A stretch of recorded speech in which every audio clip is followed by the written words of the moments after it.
की संतोष सपकाळ. मी तुम्हाला शिवाजी महाराजांच्या बद्दल 2 शब्द सांगणार आहे. खरं तर शिवाजी महाराजांच्या बद्दल जेवढं बोलाल तेवढं कमी आहे.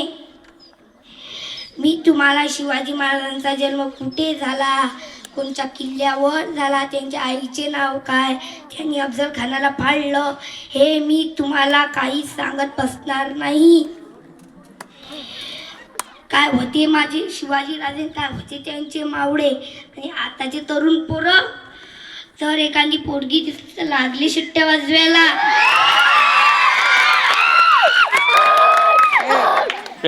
रस्त्यावर एखादी स्त्री जाताना दिसली, शिवाजी महाराज तिला आई बहीण मानून तिचा सन्मान करत जात.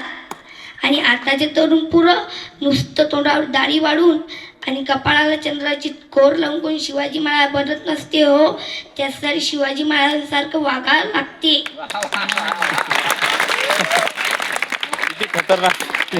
गोट्यातली गाय आणि घरातली माय हे जर सुरक्षित नसतील तर खऱ्या अर्थानं शिवजयंती म्हटल्या येणार नाही.